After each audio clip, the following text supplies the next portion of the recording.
Hey, what's up? Welcome to Movie Dumpster Season 2, Episode 16. Today we're talking Prehysteria, ! 3 from 1995, directed by David D. Coteau. I'm Joel Scola. I'm Sean O'Rourke. And I'm Connor. Now who's the villain, Flash? Now who's the villain? McGraw. Welcome to the dumpster. They're miniature dinosaurs. I don't know where they came from. I know you hate animals, so please... You want me to keep the putt-putt and these dinosaurs? What do you think this is? Dino putt? Hey! Wait a minute, that's it! Dino putt! We'll make a fortune!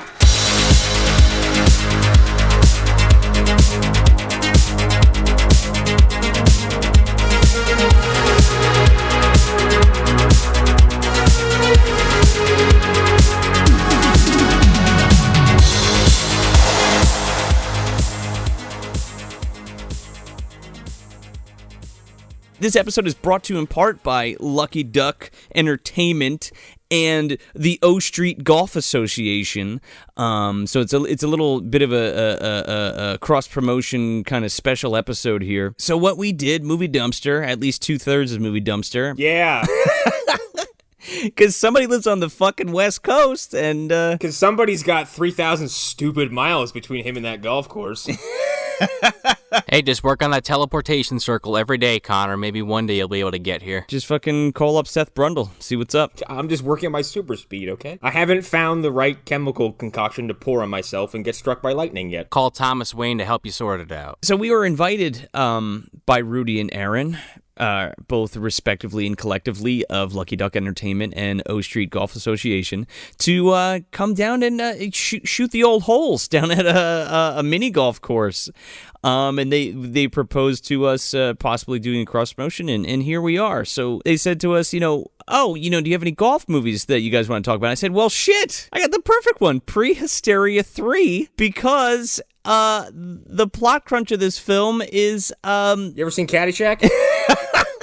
Those wonderful pygmy dinosaurs are back, and guess what we're doing? We're saving a fucking mini golf course from being closed by evil Uncle Hal. Evil Uncle Lance Hendrickson? I wish it was fucking Lance Henriksen. He looks like what would happen if, you attach Lance Hendrickson to something that would, suck out a part of him, and, you left with Uncle Hal. Oh, that's if you leave a wild Lance Henriksen and wild Dean Stockwell in the same pen for too long, this guy comes out. Oh, it's more fly transporter nonsense. Oh, okay, all right, yeah, there you go. One last point about our golf game. Me and Joe, we competed on Team Movie Dumpster versus Rudy and Aaron, and you'll have to check out the video to see how the game turned out, but I don't know. I had a good time, Joe. How about yourself? Oh, I had a great time. I realized that I should go out and play more mini golf because I fucking suck. No spoilers here, but, you can go check the video out at the O Street Golf Association YouTube page, and that should be up by the time this is out. Spoilers, in the third act, I came over and killed the opposing team by throwing a car at them.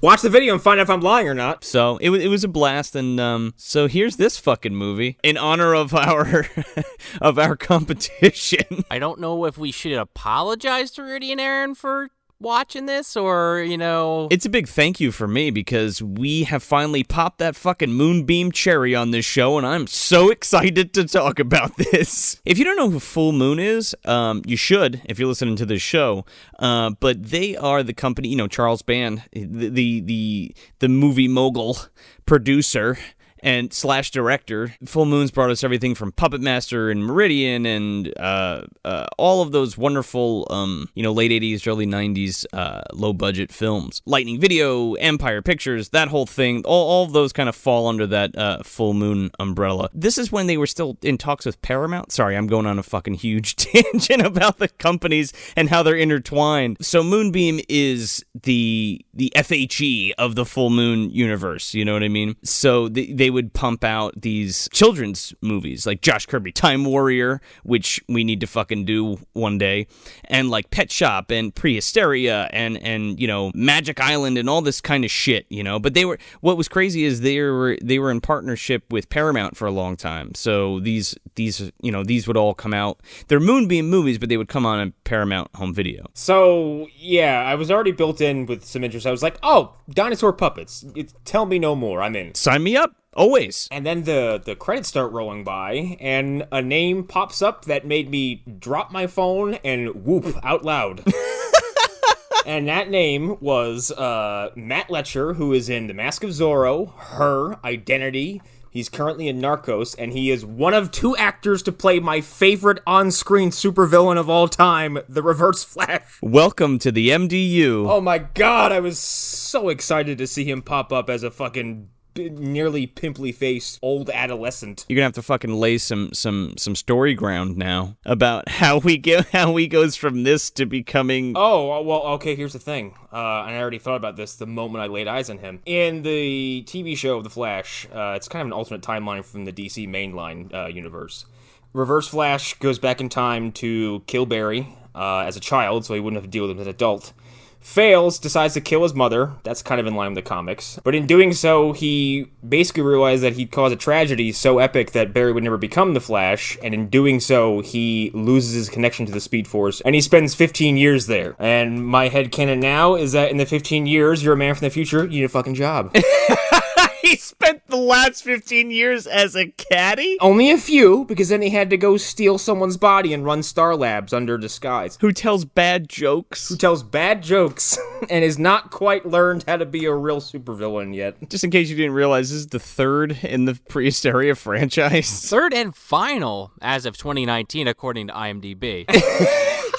Well, what did you say? That was the only bit of trivia that was on there? Yeah, what a weird little one there. And I gotta tell you something, like, I feel like this franchise was ripe for some good shit, and without giving too much away yet, like, the dinosaurs take a back seat in this fucking movie. Oh, without a doubt. They're props, which is upsetting. So this movie opens up with like one of those flashback shits. This opening tickled the fuck out of me. I was laughing the whole time. Master Splinter is fucking doing this VO about... I thought it was the voiceover from Zombo.com. Which is an internet treasure. It's still up, and it's just a floating ring of colors, and someone's going, "You can do anything at Zombo.com." That's all the website is. 15 years ago, there was a bunch of dinosaurs playing in this green ooze. And they were made of innocence and fun. And I gave them all names. Jagger, Hammer, Elvis, Madonna, and Paula. Kurama, Son Goku. Oh wait, that's Naruto. Wrong show. Just real quick, if you guys aren't familiar with Prehysteria, if listeners aren't familiar, and you guys aren't familiar, the first film was like a big success for Moonbeam, and it had the kid. I mentioned this in another episode, in the Lawnmower Man episode, which is pretty funny. The kid from Last Action Hero is one of the main kids in Prehysteria, and that film is basically about 2 kids whose dad is like an archaeologist, and he needs to get funding or some shit for some dig. Anyway, there's like a rival archaeologist who finds these eggs. It's like the find of the century, right? Pygmy dinosaur eggs. Oh, shit. And he accidentally, like, switches fucking coolers with this guy and brings these eggs home, and they hatch, and the kids have pygmy dinosaur friends. I wanted to break that down a little bit, because the whole idea for the first 2 films is that kids befriend pygmy dinosaurs, can't believe it because it's fucking dinosaurs, and that's amazing, and basically have to keep them under wraps, because if people find out about them, they're going to get taken, people are going to rat them out, and, like, they're dinosaurs, for Christ's sake. Somebody's going to come take them away, right?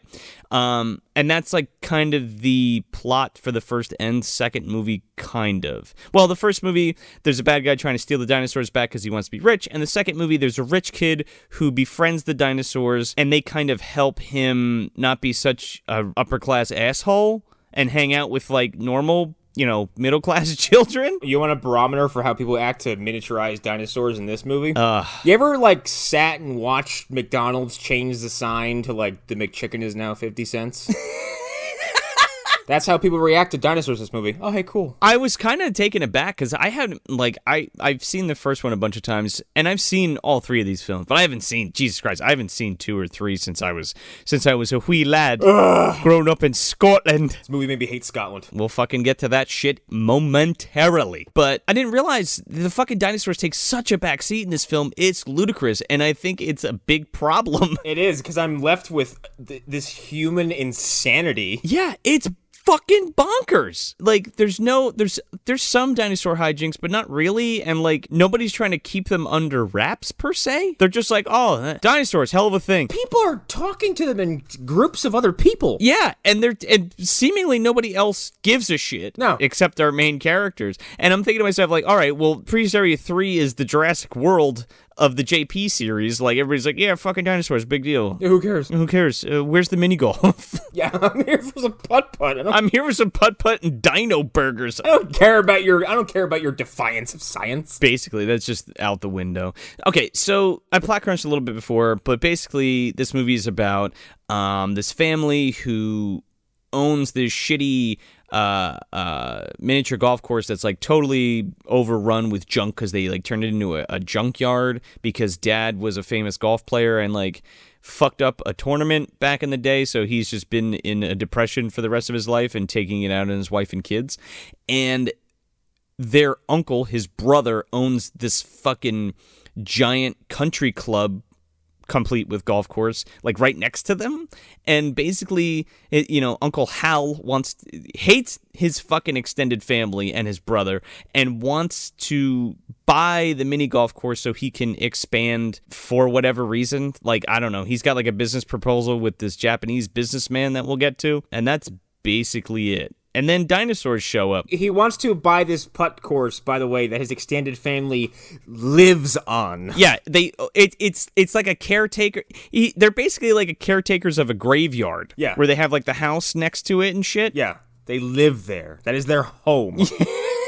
And there's fucking garbage everywhere. Yeah, this is like a double toil and trouble situation here where like they have an outstanding bill that they can't possibly pay and it's due at the end of the week or they lose the house. But Uncle Hal is still wanting to purchase it from them. ? First of all, I have a good feeling that Uncle Hal is going to dump way more into that fucking money pit, after he buys it anyway. It's fucking dump. A literal dump. Straight up. So yeah, so the movie opens up with, like we said, with like the flashback or the recap of 1 and 2. Yeah, 1 and 2 where the dinosaurs literally fall into a fucking bucket of raisins. They discovered the food of the gods. And they ate the raisins. So these little rascals get caught in like a fucking crate of raisins. Let me ask you a question here real quick, guys. Is this how they really store raisins? Just on the floor and then shovel it in with spades into a crate? When you go to shovel said raisins off the floor, are you doing it with blindfolds on? Because how did you not see the 5 dinosaurs eating them off the ground? Oh, that's because the dinosaurs were already in the crate and then were covered with said raisins. And then seemingly packed away. And then somehow they end up in Mr. Carter's truck. Yeah, what the... Okay, like, is he like the previous owner of those dinosaurs or something? From what I remember. Now, I don't remember him in the second film. He might be like right in the beginning of the second film and might, again, come back at the end and be like, oh, you silly dinos, get back in the crate. But I remember specifically, like, in the first film, the kids... couldn't take care of them or whatever. They were doing something, so they had this old man like take care of them and like keep them a secret. And I believe this is the same guy across all 3 films. Why didn't, they could have, just made this a fucking TV show, if they were smart. They could have just had this guy, every episode he goes into a fucking new town. Right. And the fucking dinos help somebody while he's, getting his fucking car fixed or some bullshit, and he's none the wiser. See, that's brilliant. And that's basically what this film is, but it's just too fucking long for that to work. This movie's an hour and a half of just, it's... montages. Oh, dear God, the montages. The montage is set to some of the worst music I've ever heard. Oh, man, it's funny. Rock, Godzilla, rock and roll, Godzilla, yeah. Rockzilla, down a fan of fuck Elvis rip-off song. 1950s guitar rock. Well, that was like a big plot point in the first film because Kid from Last Action Hero was like a huge fan of Elvis. That's why the Tyrannosaurus is named Elvis. Do you want to just cover that now? How these dinosaurs just have these fucking name tags? Yeah, well, that was given to them in the first film, I'm pretty sure. You've got Elvis as the T-Rex. You've got Paula. What is she supposed to be, a Brachiosaurus or? That's a Brachiosaur, yep. My favorite puppet. Oh, yeah. Madonna was a pterodactyl, I believe. Yeah, but they don't even fucking address Madonna. No, she's shown like twice. For a minute, I thought there was only 4 of these fucking things. Yeah. Well, because at one point it's standing, Madonna's standing there and, a character's like reading all the names off the tags, but for some reason just kind of skips over her. Yeah, well, she's like up in a fucking windmill at some point. Yeah, it's like they hammered her to the fucking top of the sign. It's like, you're an advertisement now, dear. We can't afford the stop motion for this one, so you're just going to be regular puppet. And I might get these two backwards, but I want to say the Stegosaurus was Jammer, and the Triceratops was Hammer? Jagger. Triceratops was Hammer, the Stegosaurus was Jagger. Oh, Jagger, Mick Jagger. That makes sense. Yeah. Him and his sister fucking named the dinosaurs after, famous pop stars. They're like the guys at Capcom that worked on Mega Man X. Yeah, pretty much. But, these puppets are my favorite thing about the movie, and they're not in it nearly enough. No, which is criminal, because they're all over the first 2 films. Because they're really, really cool looking, they're shockingly articulated, and they have charming little personalities, and they seem very pleased with themselves every time they have a small victory. They're so excited every time they do something. I was waiting for them every time, and they only come out like 3 times, maybe. Significantly, anyway. When they escape Mr. Carter's pickup truck or something. Yeah. There's a quick shot of them, like, undoing the back of the truck, and it slams down, and the Brachiosaurus just goes, eee! The Brachiosaurus does the old fucking raisin in the gas tank trick, and the fucking thing breaks down. The fucking car breaks down. I don't fucking understand that. Me neither. Taking tips from fucking Axel Foley. And the car breaks down in front of this golf club. And a man who I think thinks he's human and thinks he's from Britain starts accosting Mr. Carter. He's like, I dare say, my good man, I'm trying to play my golf. This is a weird fucking scene because Mr. What was his name? Cranston or Carter? Is it Cranston? It is Cranston. I fucked that up. Cranston, he fucking pulls over to the side of the road so everyone can go past him because he gets this fucking raisin in the exhaust pipe. And this fucking British guy, pulls over with him and starts getting in his face. He's like, get off the road. It's like, you're already off the road. He's trying to pull into the fucking golf course, and I'm like, how is this old man blocking you from getting into this golf course? He's on the side of the road. It's a weird fucking scene that kind of goes nowhere. It's just an excuse for, Cranston to, go into it with this guy for half a second so the dinos can jump off the back of the truck. Yeah. And to have such a weird the guy starts harassing him, and then he turns around and makes, it's supposed to be a, haha, you're British joke. I don't even remember what it was. Excuse me, sir, do you have some Grey Poupon? And the guy's like, oh, that's real fucking funny. If I was that guy, I'd be like, fucking what? And just drive away. And just think to myself, was he trying to insult me? The dinosaurs seemingly get off this truck. You don't actually see them get off, but they do. And then we cut to good old Uncle Hal fucking making a commercial in his... He's slinging bullshit from the moment we see him. He's like fucking Big Ben from Problem Child. Yeah. That's why you want a franchise. He's trying to sell people PKE meters. Only for fucking $89.95. Look, that's not the most egregious misrepresenting of technology in this movie, okay? Well, you have this fucking guy, going on about this, meter or what have you, and it cuts to outside to this little girl, Ella, who's talking in a Scottish accent, but I think it's just implied that she's doing a voice the whole time. Okay, okay. I gotta dissect this right here and now. Because what the fuck? I do not advocate harming children, but I wanted to hold this girl's head underwater. We have an American girl with an American accent speaking in British, Irish, and Scottish vernacular. And Australian. And then claiming to be Scottish. She's like, oh, that was a good blooming shot. Yeah. Oh, bloody hell. Here, have some haggis. Haggis, this fucking bowl of slop she carries around the whole movie. That shit looked like Sloppy Joe, okay? Top of the morning to you. And I'm like, nope. That's Irish. When she said top of the morning to you, I almost fell out of my fucking chair. I couldn't believe it. And she said something else.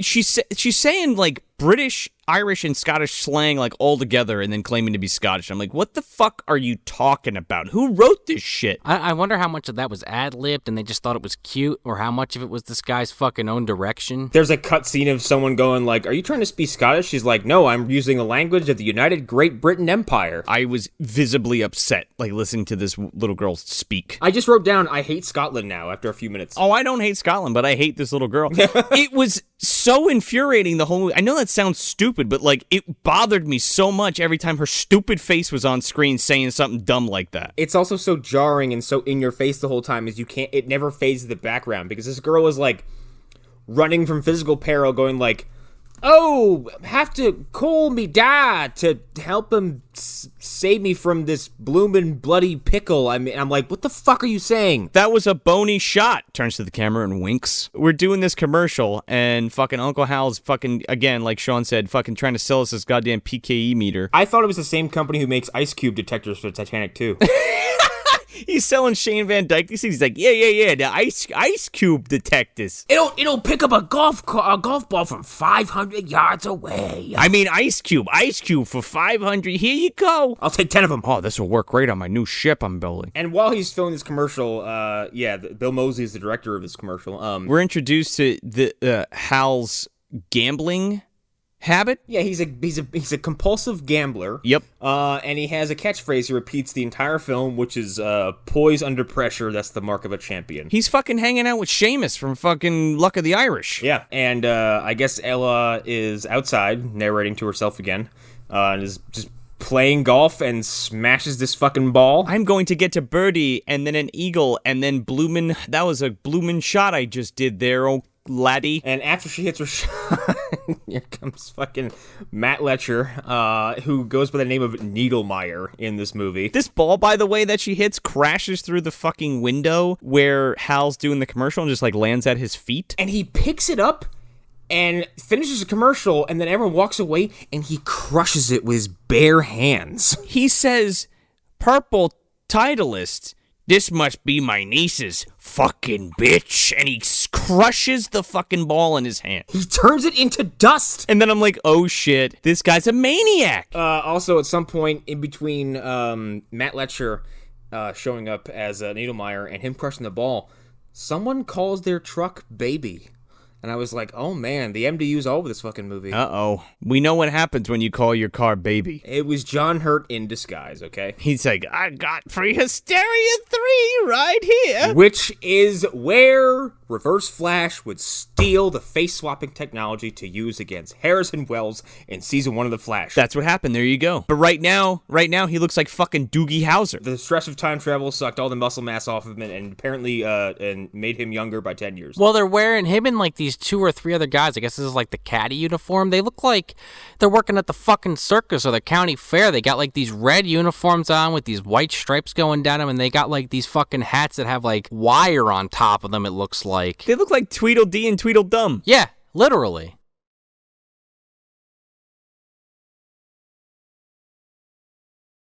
They look like they work at the Hungry Heifer.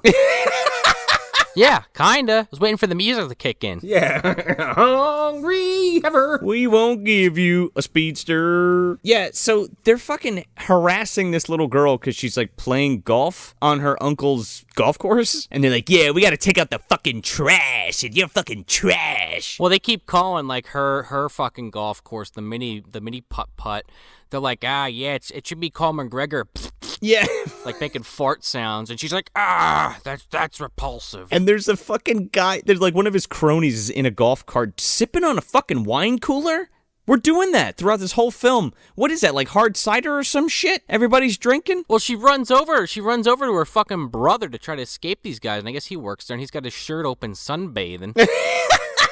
This fucking guy, okay. I wanted to smack this fucking guy. He's like a weeb from online. He refers to money as yen at one point. I'm like, what an asshole.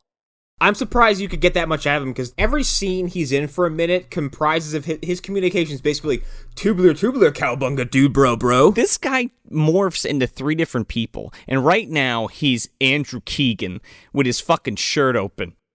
Yeah, and he kind of reminds me of like Ryder Strong from like early Boy Meets World. Kinda. Andrew Keegan is the guy from Full House that like was dating DJ. Oh, I'm sorry, not DJ, Stephanie, because she's got the friend. What the fuck's her name? Tia. I have no idea. I don't remember Full House that much. I didn't like it. I just remember Uncle Joey jumping off that fucking balcony on the last episode. That's all I really remember.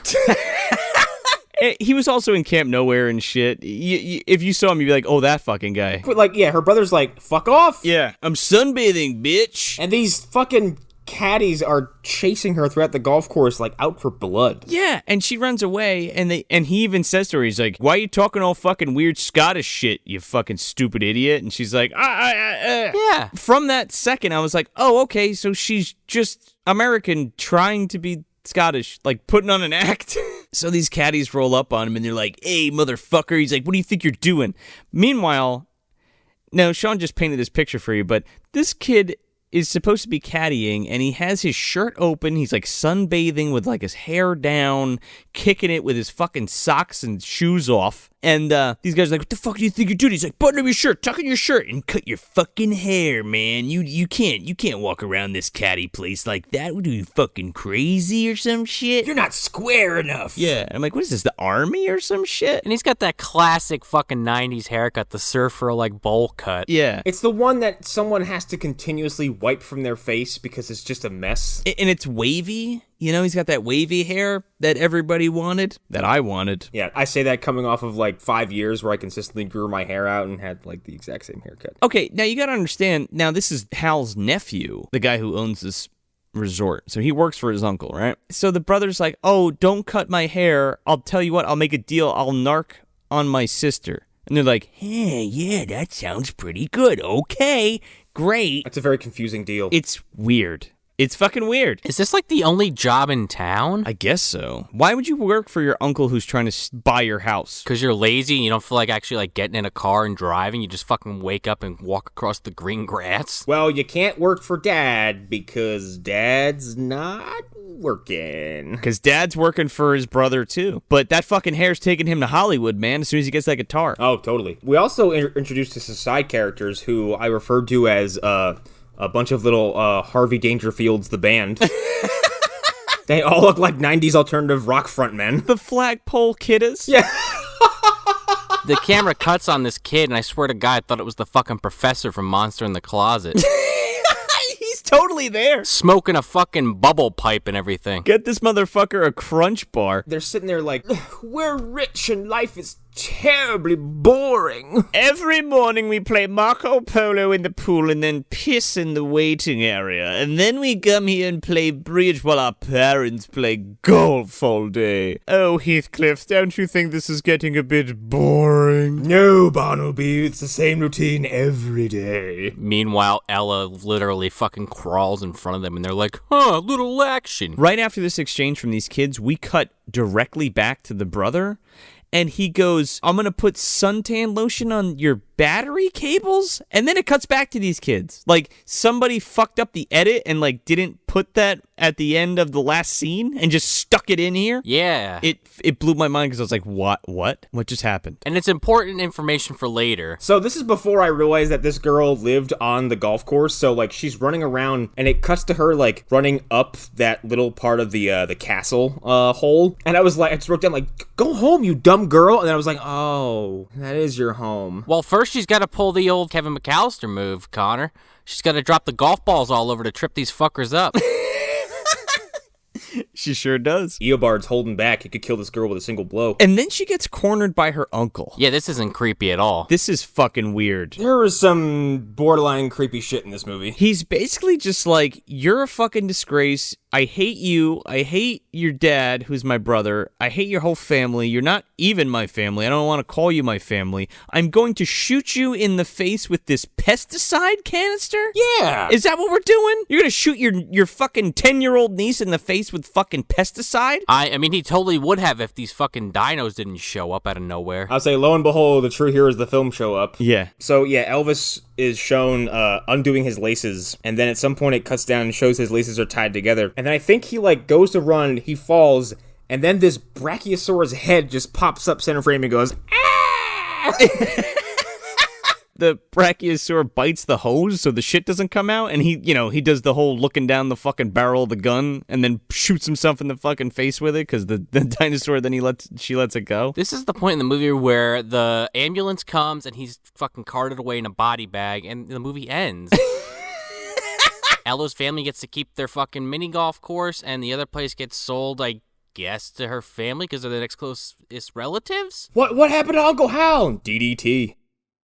I don't know. Dinosaurs. Dino DDT. Dino DDT. This is the first time someone lays eyes on a dinosaur and doesn't blink. I don't think anybody sees the dinosaurs yet. Does she see them yet? She doesn't even see them. I have a whole theory on that. I think this is the part of the MDU where people don't look down. If like something's out of frame, they don't see it. It's kind of like the Baby's Day Out universe. Okay, that makes sense. You know, like remember when the reporter bent down, you could see the baby in frame of the camera, but no one noticed that it was fucking hanging out there. Same kind of thing. They don't see the dinos if they're not looking right at them. Right. It's like Kel Mitchell in Mystery Men. You know, if everyone's looking at him, he can't turn invisible. This is a horrifying universe we've developed, I gotta say. It is. It's scary out there. This is our first montage that lasts, I don't know, at least a good 3 minutes. It had to be. Where we establish this fucking junkyard mini golf course. Holy shit. We're fading into these shots and just holding on static shots of garbage for 3 minutes. Till this fucking, like, zany fucking tune that keeps playing throughout this whole goddamn movie. This fucking mini golf course looks like it had a fucking bomb hit it or something. It's like just rubble all over the place. It looks like a fucking post-apocalyptic future. Like, I'm waiting for the fucking Hardware soundtrack to kick up. This is what you want. This is what you get. Like, imagine actually trying to play that course, like, if you didn't, like, clean it up first. Actually, it'd be kind of a cool golf course if you did slap on. They're like, no, it's post-apocalyptic golf. You gotta play with all the shit that's in the way. You gotta play with the chicken wire and fucking scrap metal all over the place. Play it as it lies. You just see some guy, like, off on the side with a shotgun and some, like, body armor on. It's like, oh, what's that guy do? Oh, you know, while you're playing, occasionally he comes out and shoots you in the head.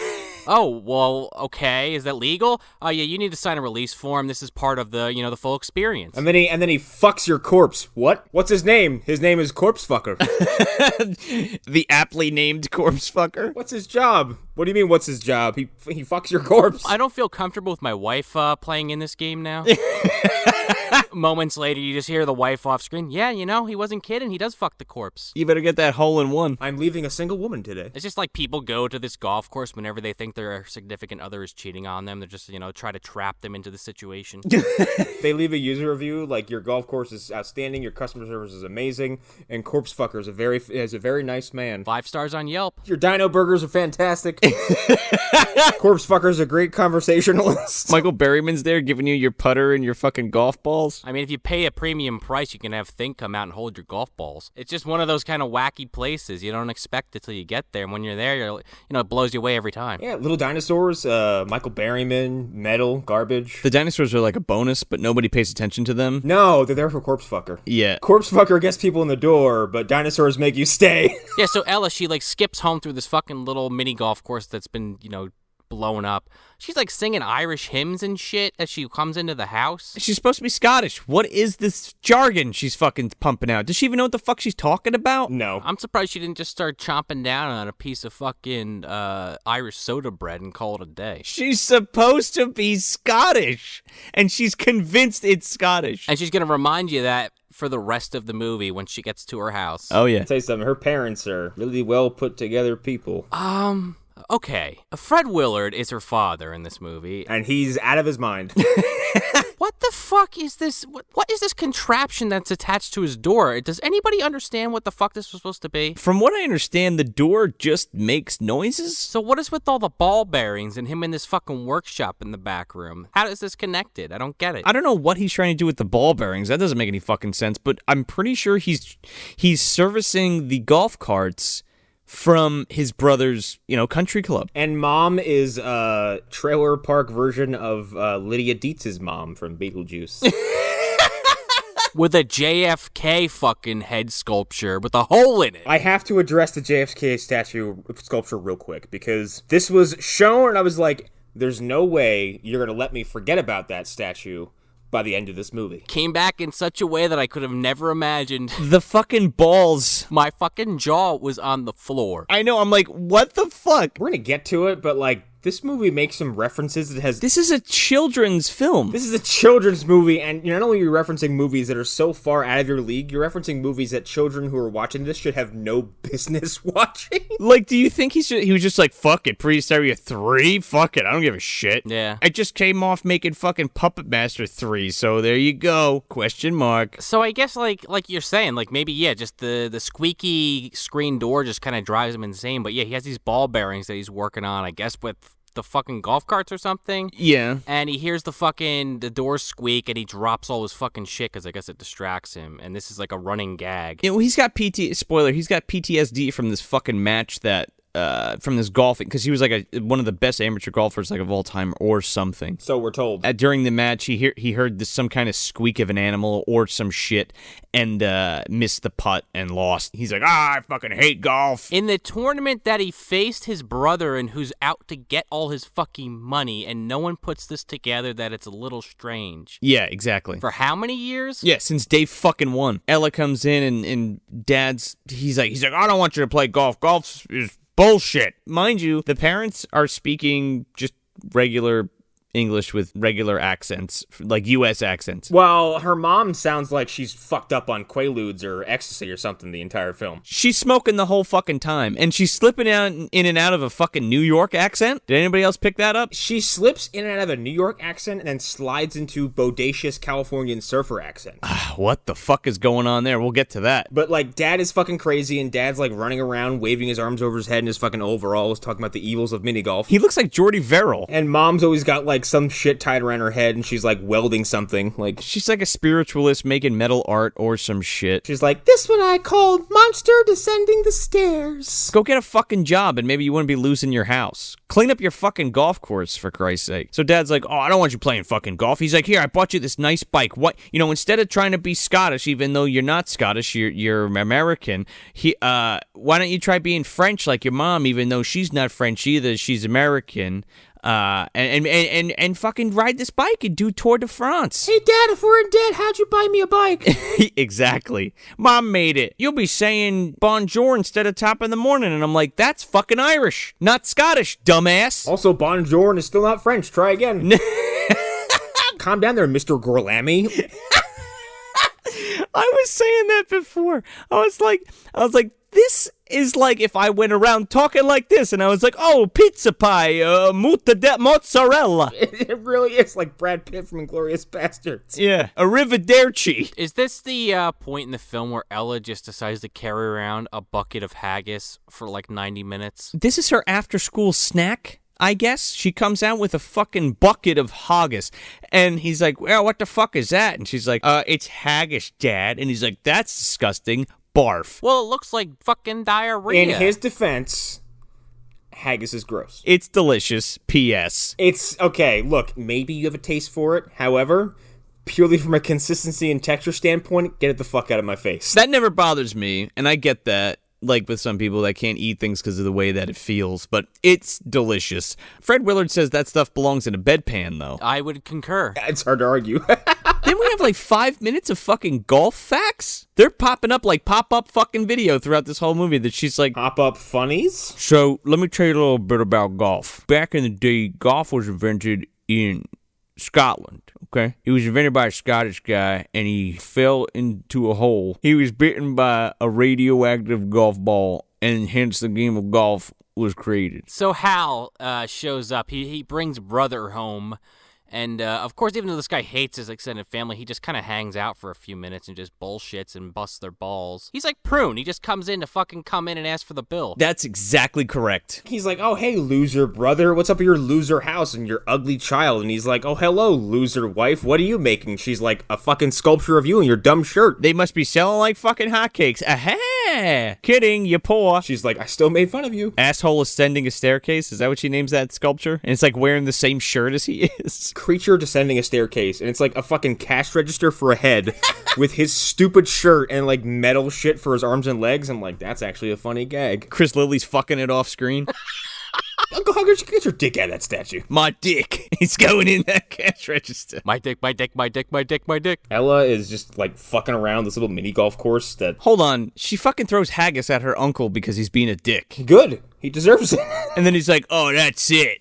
That's where you get that tidbit where he's like, guess what, brother? You're not gonna fucking work on my golf carts anymore. And guess what? Your fucking house is being sold at the end of the fucking week, and you better sell it to me first. Bye. If my ancestor's name wasn't Phineas J. Prune, I'll have your house by the end of the week. What did he say? What's life without a few good gambles, eh? Boys under pressure.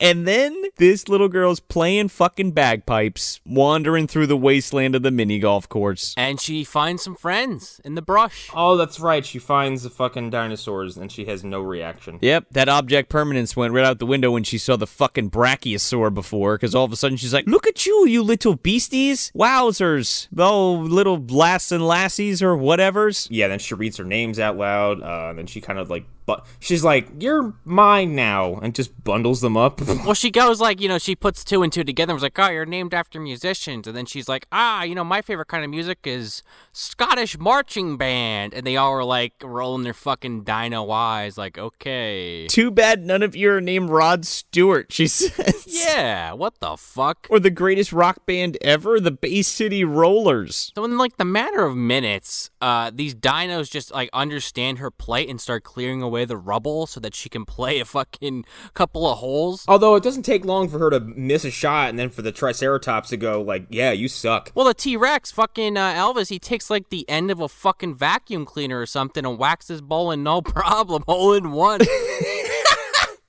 It's like a brace for a fucking shelf. That's what that thing is. Oh yeah, up the because it's like it's a ramp that goes up and through a castle and then out the back into a hole. And I swear to God, I thought this girl was gonna make the shot next, but no, we had to see this 3 to 4 fucking times afterwards to make sure you really got that she did it on her own. Holy shit, man! Repeating shots is a cardinal sin this movie commits a lot. This goes on for like 5 fucking minutes. She only makes it in the first time because Paula sticks her fucking neck out and like rebounds it into the hole. Oh, you little beastie, help me. This is more fun than a Sean Connery film festival. I have bad news for you, Ella. Sean Connery, especially now at your age and especially now at his age, he'd probably sooner smack your ass than give you a golf lesson, okay? Oh my goodness. Bony shot, old chap. I mean her as an adult. I don't mean her as a child. Her as a child, he'd be like, get out of my face and clean something, you stupid girl. She has a fucking picture of Sean Connery and Ms. Bond fucking getup over her bed. It is so creepy knowing what we all know about Sean Connery now because he's such a fucking womanizing piece of shit. She consults with a picture of Sean Connery. Oh, Sean, what do I do? She's like, oh, Mr. Connery. And he's like, shut up. Then do we not see a putter in a big block of stone like fucking Excalibur? Oh, yeah, we do. Yeah, I actually pushed that memory out of my head as soon as I, got done watching this movie. It took me a second because, like, first the metal was being moved from the dinosaurs, and then she's like, what's this? It's a rock. Putter. We found out later how it gets there, and everything just falls apart in my brain, because I'm like, wait, what? It does read like a stupid golf myth. Yeah.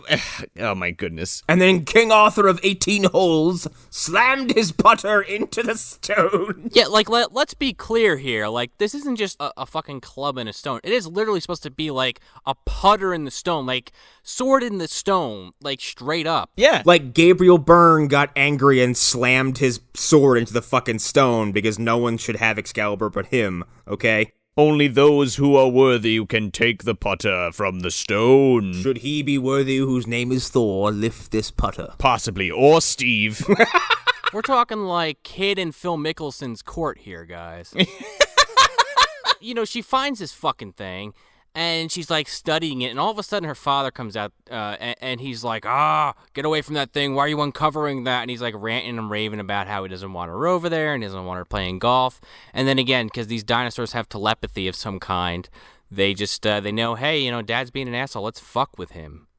And they just fucking trip him. Fucking Elvis rolls a fucking golf ball under him, and he busts his ass. And he's like, what the fuck is that? Looks like a dinosaur. Oh, you know what? It's a rat. Why are we calling these fucking dinosaurs rats in this movie? Yeah, they look nothing like rats. Not at all. Not even fucking close. And also, he looks up and sees Madonna and says, that must be a fucking rat. And I'm like, she looks like a bird. It's a fucking pterodactyl. What are you talking about? Then we get the payoff on that fucking joke from Heath earlier in the film about this fucking golf cart being sabotaged because you see these two fucking Tweedledee and Tweedledummers fucking pushing their golf cart up this hill. Look, Eobard could not race along the entire golf course with his two friends. He would kill them. The G-force alone would snap their necks. He has to walk. Have you carried a man at speedster levels of speed, okay? They would turn to mush. Can't give himself away. He's like Magneto. Yeah, exactly. He has to blend in for 14 more years. Well, we go from this to fucking this Needlemeyer character talking to Hal. Yeah. And Hal has this big client in town, Mr. Yamamoto from Japan. Yep. Domo arigato, Mr. Yamamoto. I feel like I've seen this entire plot for this character in a different movie. Oh, I was just about to bring that up. We're doing that a lot in the mid-90s. There's always Japanese businessmen. Who don't say a fucking word, who then turn out to be like jovial jokesters by the end, who like one specific weird thing tied to the main characters. Exactly. It's all over the place in the 90s. And then at some point, one of them will go, Godzilla! Don't need it. But yeah, like he's talking to this Yamamoto character, and Needlemeyer, Reverse-Flash, is giving Hal like these bad jokes to tell him, but he can't get a rise out of this guy because he's just peering out the window, staring at this putt course, and doesn't say a word. Yeah. He goes, he's as cold as sushi. He hasn't said a word. Oh my god. And fucking Hal's like, you want some sake? I was waiting for like the other shoe to drop the whole movie of like the last scene between like Hal and this businessman is like, yeah, by the way, I speak English and you're a fucking moron. Yeah, you're a real asshole. Okay, that's what I was expecting, because I feel like I've seen that in another movie where, like, I can't remember the film, but the reveal was like, I speak English very well. Yeah, it's called Rush Hour. Well, there's that one too, but I feel like there was it was like a comedy where there was a Japanese businessman who is like, you've insulted me the entire time and wouldn't communicate with me in an intelligent way. Like, so I haven't spoken to you. Yeah, it was Suburban Commando. Was it really? Yeah. Oh my god, yeah, or you're right, at the fabled lost episode of Movie Dumpster, for those that don't know. Yeah. Holy shit. I'm gonna reopen that wound. Yeah, that fucking Christopher Lloyd's boss is talking to that Japanese guy the whole time. Making really racist Japanese jokes, if I recall. I mean, it's been a while. Oh, that's right, there's a group of them, and none of them would speak. Yes, and he was just making a jackass of himself. Yeah, so they just couldn't look at each other the whole time. Yeah, so Niedermeyer's like, look, he's fucking Japanese. They don't want to be all business, man. You gotta warm him up with a joke. So he's like, Mr. Yamamoto, why does Arnold Palmer wear two sweaters? Just in case he gets a hole in one. See, these look like bad jokes, but what it really is Eobard Thawne using his knowledge of the future to ensure that Hal becomes a failure because he doesn't need that kind of opposition in his life. Gotta get him out of the way now. Gotta make sure he doesn't make that deal with Yamamoto. Gotta make sure the timeline stays intact. The thing, too, is Yamamoto, he's like looking outside in the direction of where this mini-putt course is, where the McGregors live, and Hal's like convinced that the reason why he's not talking is because he's not thrilled that this like shitty fucking rundown golf course is like right next to this nice golf course that Hal owns. That's like, you know, in his head, that's what he thinks is going on. I had this fucking nut cracked from this scene. I was like, he likes the mini golf course. Yep. Straight up. That was my thing too. I was like, oh yeah, he likes that thing. Every twist in this movie is telegraphed, so...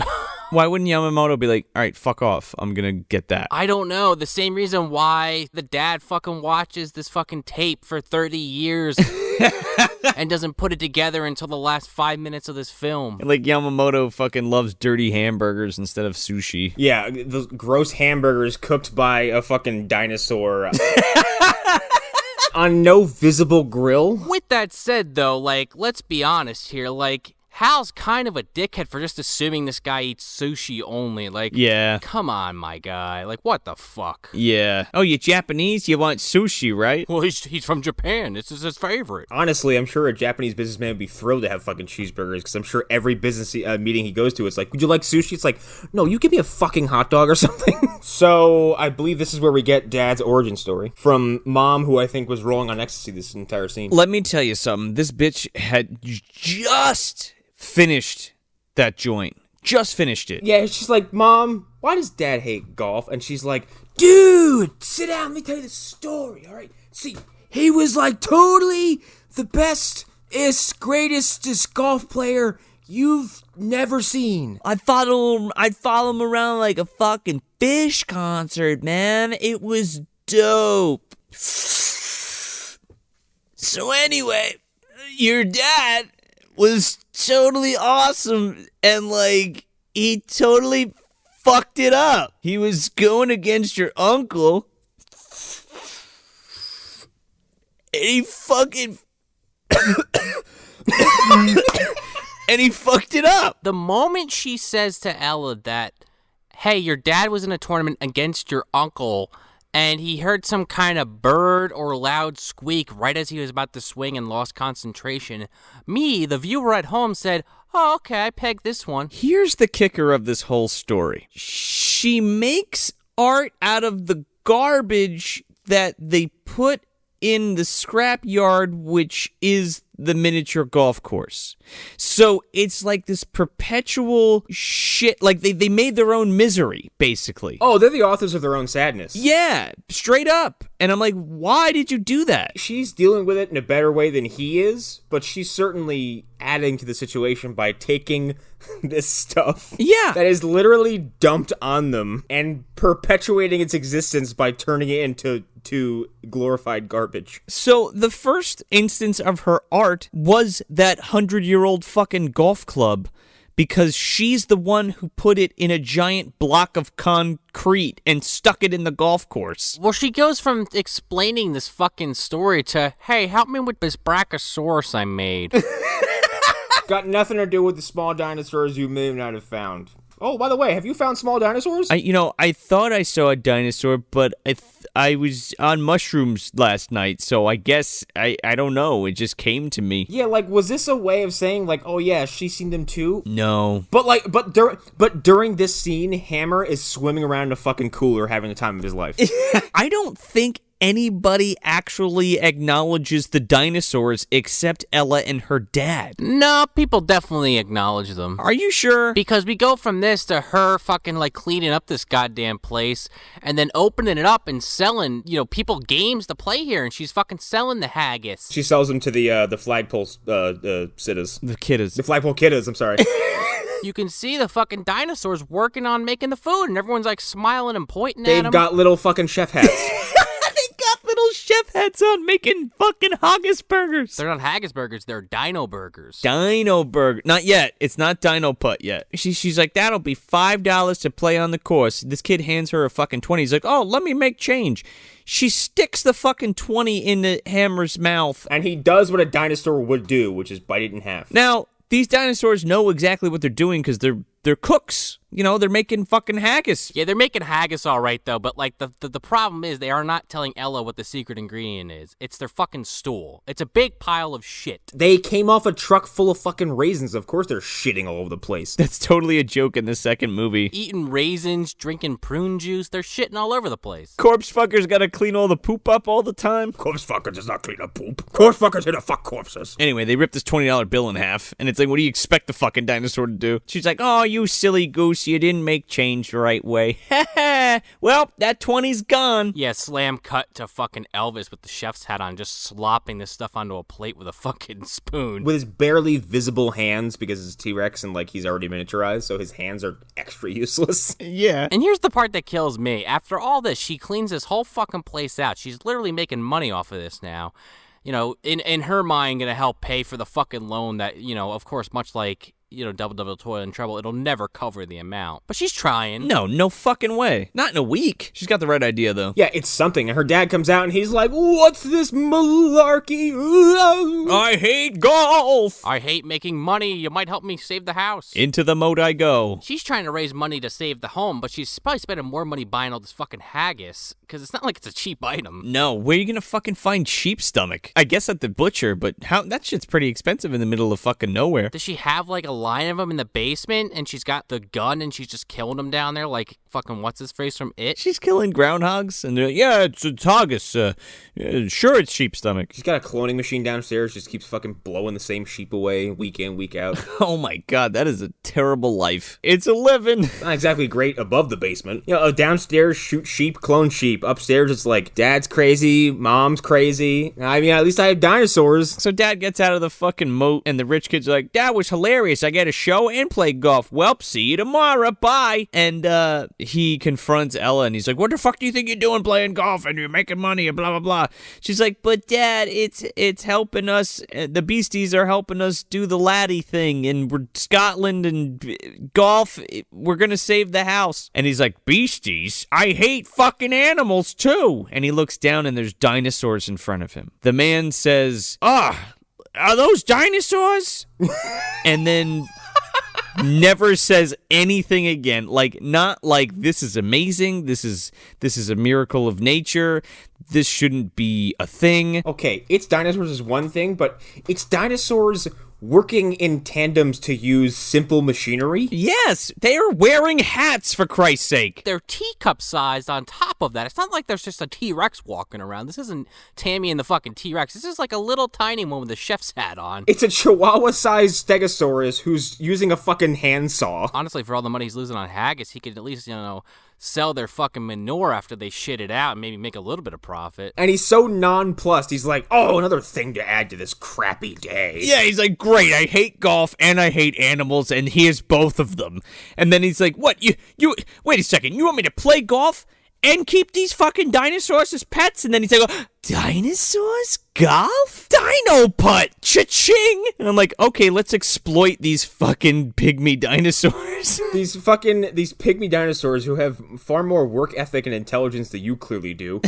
Who've been extinct for millions of years. Who are more motivated, and your daughter, who's trying to help you, all put this shit together, and you come into the last second and just prey on this concept. Oh, yeah, but this is a Tuesday for these little critters. They're just like, yeah, we're making haggis today. Spilling on each other and shit. Of course, like, Paula has the fucking mop in her mouth, and she's fucking cleaning shit. Well, this is one of our many montages. This scene goes on for, 2, 3, 4, 5 minutes. This is the whole Godzilla rock song. Oh, yeah. It's the whole fucking thing. This montage literally has to last fucking 10 minutes. It's gotta. It's the entire... It's like cleaning this place up in real time and making all the new props. And somehow fitting in Elvis and Paula doing their American Gothic impression. Just randomly shoved in there. Oh, yeah. There's like little dino hijinks in between. You could miss the really, really great special effects work in these dinosaurs because they're featured so little. Yeah. But there was a shot of, I think it's Elvis, standing on the side of one of the railings of the holes. And, like, I'm watching, I'm like, that's, like, either really good stop-motion animation or, like, excellent animatronics. Like, that little thing is super articulate and emoting and all kinds of shit, and I'm like, and I never get to fucking see it. This is when Full Moon / Moonbeam gave a shit about their puppets, because... these things are breathing. Like, you can see them breathing. Their mouths moves, their eyes blink, the whole body moves. They're really good puppets. They have very notable body language. Yeah. And, like, for the scenes where it's just Paula, who's, like, working the fucking grill, like, she's got a little tiny spatula in her hand and shit, and she's flipping burgers. It's awesome. It's so good. Can we I'm gonna recut this movie of just the dinosaurs making food. And building things. They're serving it to the critters. They're hanging out at the Hungry Heifer, man. They're working there, man. They're helping out the Krites. Yeah, and after this eternity of a montage, we meet this coked out British guy for the second time. And the brother is his caddy. Yeah, and he makes a comment as Reverse-Flash walks by, and he's like, "Where's your golf cart?" And Eobard's like, "I could kill you right now." The British guy's like yelling at him. He's like, "Shut up!" He's like, I'm trying to play my fucking game. What are you talking about? And that was kind of Australian, but anyway, he's like, that was Sam Neill. What? So the brother, like, freaks out on this dude. He's like, you know what? Fuck you, man, you fucking twink. And he throws his golf clubs down? Yeah, well, what the fuck? I don't know. What is that supposed to mean? It's fucked up. And then goes to work with his dad, and dad's like, put on this fucking dinosaur suit and go wave down drivers. Well, he wants to go work with dad, who's dressed like fucking Fred Flintstone, and, mom and daughter are like Pebbles. Holy shit, man. Gotta really sell the effect. So we drop the whole fucking Scottish thing for a little while. Yeah, and then Ella's dressed like Topanga from Boy Meets World. Yes. We get our, I believe I can fly fucking moment. Where, she's out there practicing the mini-putt. Yeah, it's nighttime after the full day of festivities.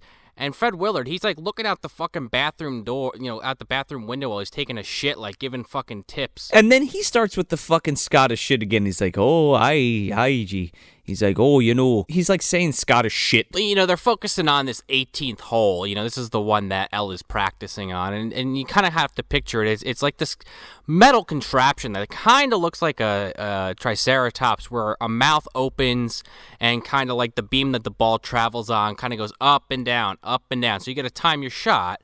And then it comes out like the back of the dinosaur. The tail kind of lifts up. It farts. There's a literal sound effect for it. And it shits out this ball. Yeah, and I guess it's like almost a guaranteed hole in one unless you just don't hit it hard enough. I guess. He's like, oh, you want a little bit of the ginger? And I'm like, ginger beer? Like, you can't give this kid beer, are you? And he's like, yup, here you go. Fresh from Scotland or whatever. And she's like, oh, that's my favorite. Top of the morning to you, Dado. Here's the thing I don't get. Maybe I just don't know what the fuck they're drinking, but he says something about ginger, hands her prune juice, and then she says, oh, that's my favorite, and then cut to Paula trying to drink the prune juice, playing up the joke that they like raisins. I just like the idea of a dinosaur just tossing back a fucking bottle of something. Yeah, Dad sitting backwards on the toilet fucking talking shop with his daughter. Well, he drinks a prune juice because he's just got to let it all out.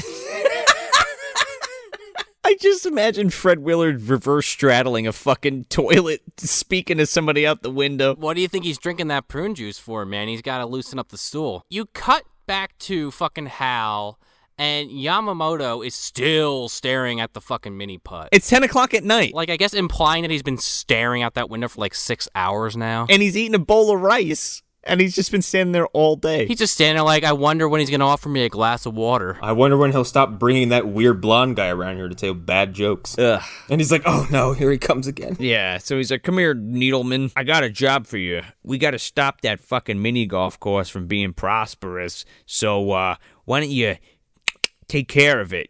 And he's like, okay. Dude, this guy is in the fucking mini-putt course, dressed like a bank robber, like out of a McDonald's commercial. He looks like one of Black Bart's fucking gang members. This fucker's like rolling around like he's fucking Ethan Hunt or some bullshit. Look, no, he thinks he's Ethan Hunt, but he's fucking Crunk for Emperor's New Groove, okay? He's singing his own theme music, like, people can see him. He's got this gas can in his hand, and he's just, like, lazily swinging it around. Well, he also, like, puts on some fucking, like, weird off-brand Tiger Balm, like, on his butt. Yeah, he fucking pulls out some Icy Hot. He's like, this smells like my grandmother, but it feels great. And I'm like, what are you doing? I don't understand why this was here. It's only there to do this gag, which is completely inappropriate. It's also filmed in a way that made me very, very uncomfortable. Well, because Madonna, hanging out in the fucking windmill finally pays off because she sees this fucker rolling around like a whack job. Yeah, and this guy's dumping gasoline all over the mini golf course, and he's going to set it on fire. I was like, you're gonna set this person's home on fire? Yeah, Jesus Christ. Uncle Hal, you piece of shit. He jumped right to arson. He doesn't give a fuck, I guess. Ella comes out to confront this fucking guy,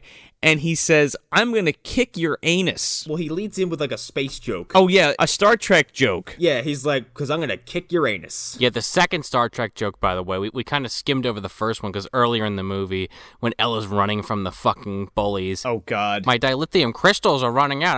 I'm not Scotty with the fucking accent and everything. Yeah, and she fucking P.S. when she has the Sean Connery picture by her bed, it's accompanied by a fucking portrait of Rod Stewart and the guy who plays Scotty from Star Trek. Oh, for fuck's sakes. Yup. Then they have a fucking golf club duel that is lethargic at best. Yeah,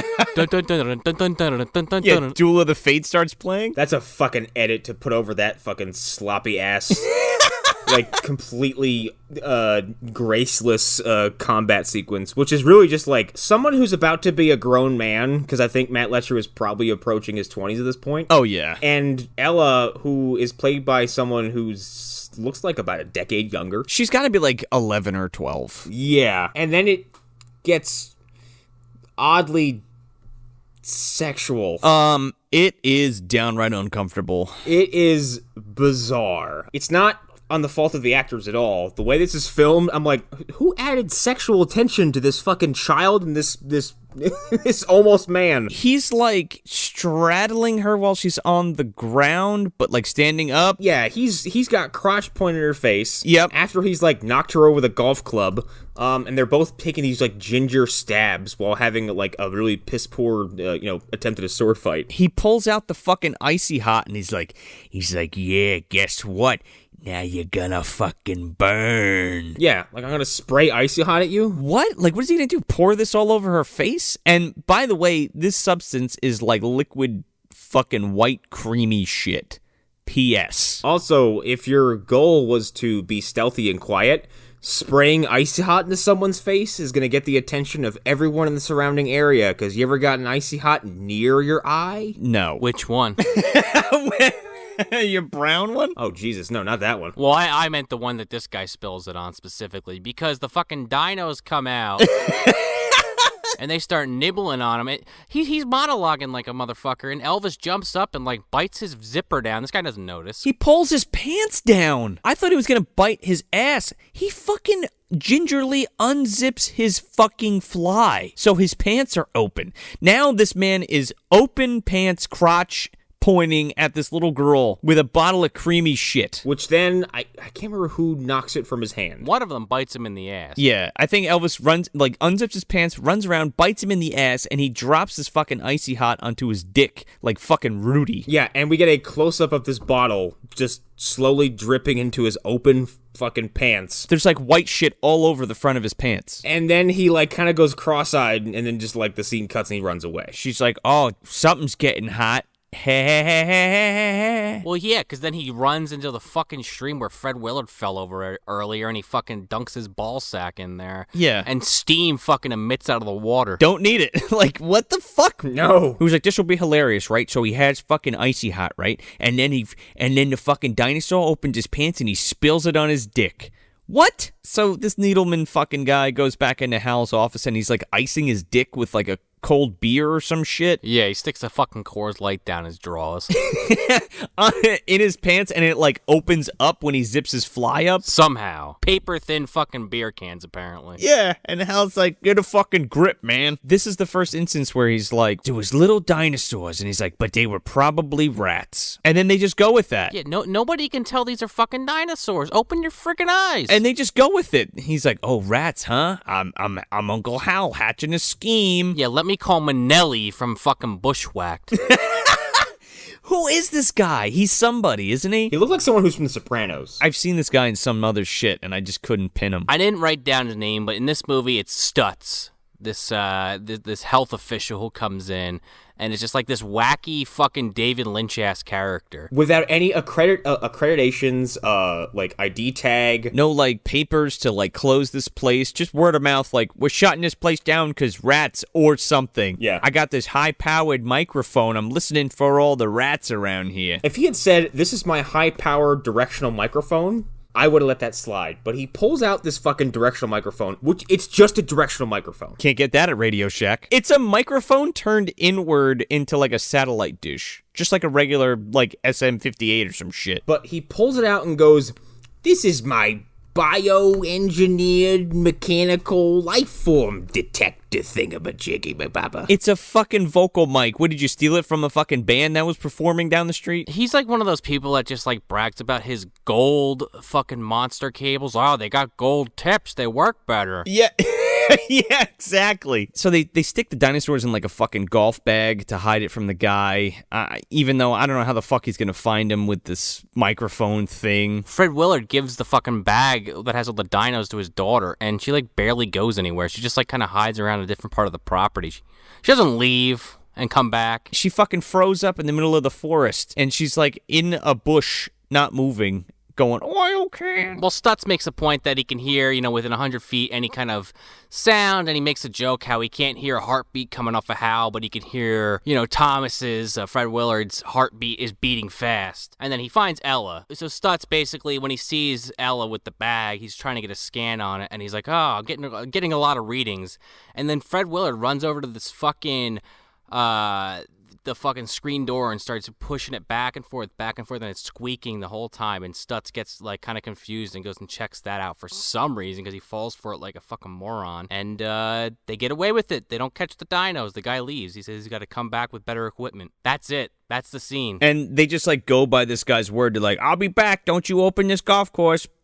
And he's like, okay. And then it's nighttime again. And Dad's fucking sucking down these fucking product placement fucking wine coolers watching his defeat on tape of this golf championship. For something that he kept on the DL for a long-ass time, he's now all of a sudden just watching this on repeat. All the time, dredging up those memories, man. And then the kids, like, put on kilts and go to sneak into their uncle's country club. Right, with the antithesis that plaid was created by the Scottish for camouflage, this fucking girl says. Against what? Like ribbon candy? What the fuck? Funny you mention that, because as they're creeping along, you see Tweedledee and Tweedledum fucking coming around the corner, and they dive down and they're like crouched on the ground, and they don't fucking see him at all. No. What's weird about that is like, what? Like, if the Scottish invented the fucking camouflage and it's plaid, like, what were they standing against? Were you standing against a fucking Lorna Doone shortbread cookie fucking tin? I can only imagine that it's like shades of fucking green and blacks and maybe like browns, not like whatever the fuck she's wearing. Blend in with this pile of wrapping paper. But only my lower half. And Ella's wearing like a skirt. From her knees down, you just see these white legs walking. Well, and that's part of the joke, because Heath's got a fucking skirt on too, and he's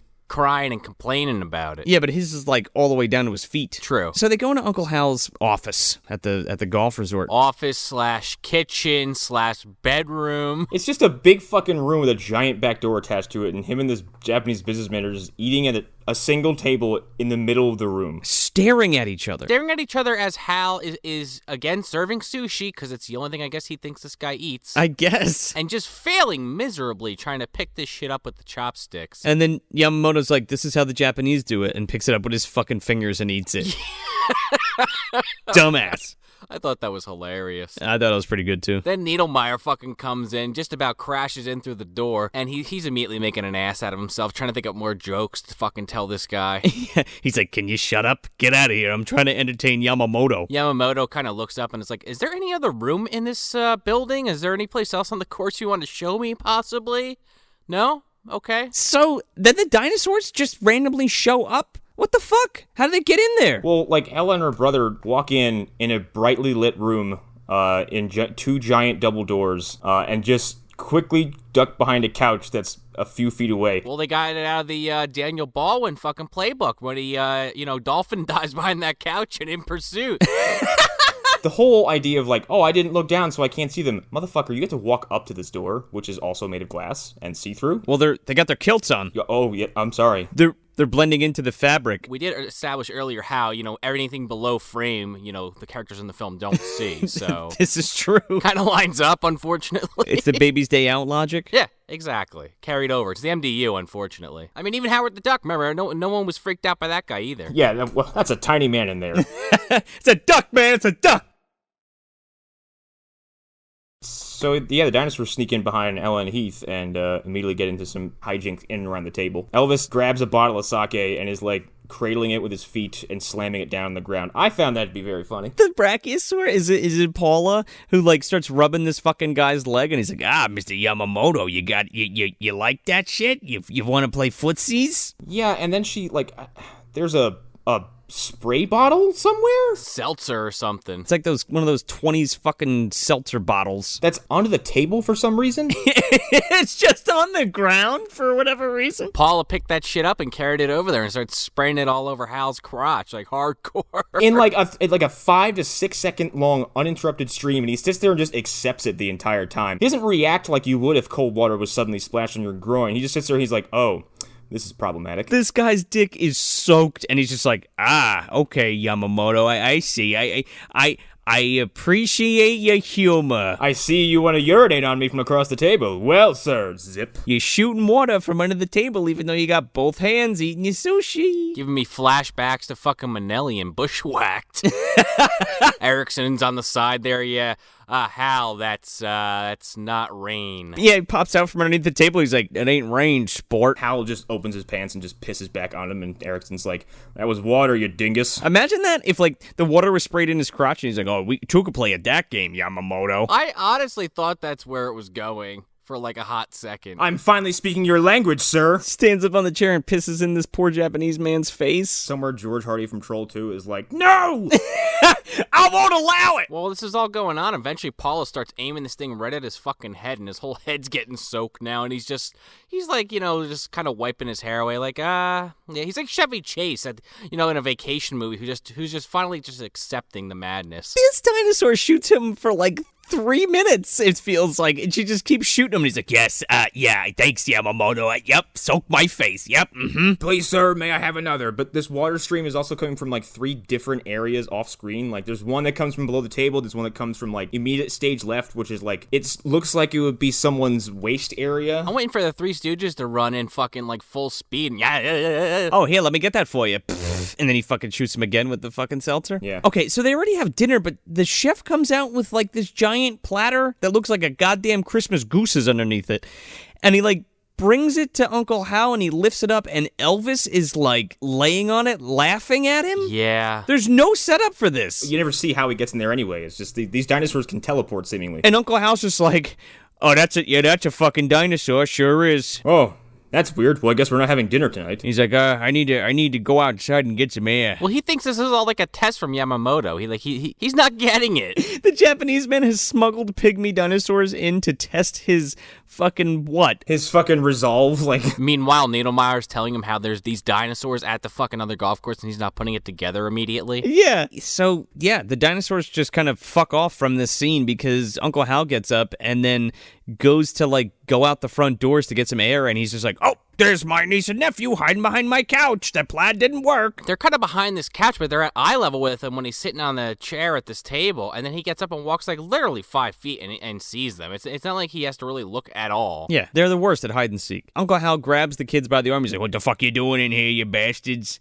And then I guess because he talked to Needlemeyer and he was like, oh, the arson didn't go as planned, he, like, tries to bribe these fucking kids to, like, get their dad to sell the Dino Putt? Yeah, let me tell you something. Heath should be excommunicated from the family. Well, yeah. Heath is like, yeah, I'll sell my whole family out for a rad electric guitar, man. Blah, blah. Yeah, man, this fucking guitar and this hair taking me to Hollywood, motherfucker. And it's not like he has, like, some plan to steal, like, the fucking will or the documents or, like, no, some kind of leasing, some lease documents or anything. He's just like, yeah, if you can kind of convince him, I'll buy you this guitar. Yeah, he's like, I'll give you this guitar if you can convince your dad to sell me the golf course. I love the order of how he chose to do this because his first option was go burn the place down. And then he's like, look, let's make a deal.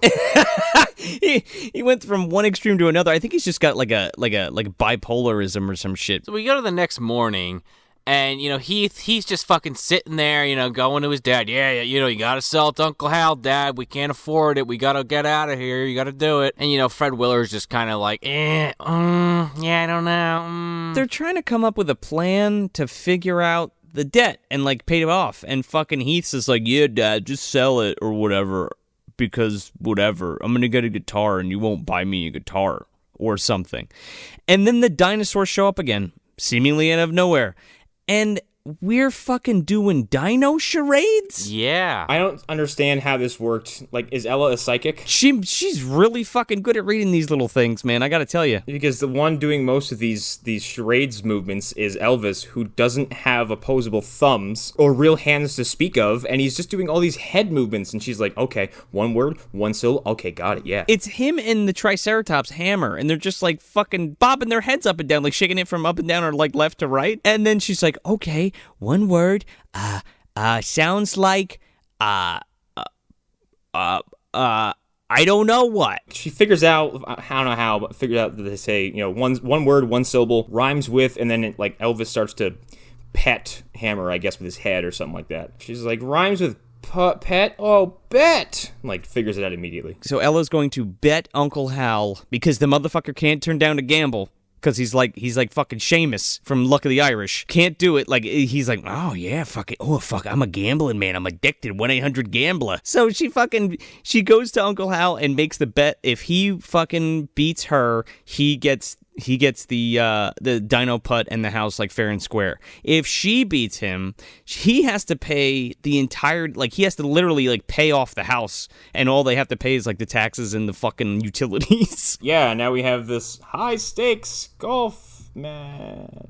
Let me tell you something. He was the second best golfer of like all time, like amateur golf. There's no fucking way that this little girl is beating him because she couldn't even make the fucking hole at the beginning of the film. But he has to cheat. Yeah, what is that? He's like, I need I need some insurance here. Even Niedermeyer's like, you want to cheat? Why? She's a little girl. Yeah, exactly. And he's like, sure. Well, Uncle Hal is basically just says, do the same thing I did to my brother like 20 years ago. Yeah. And Niedermeyer's like, I don't know really what you're talking about, but okay.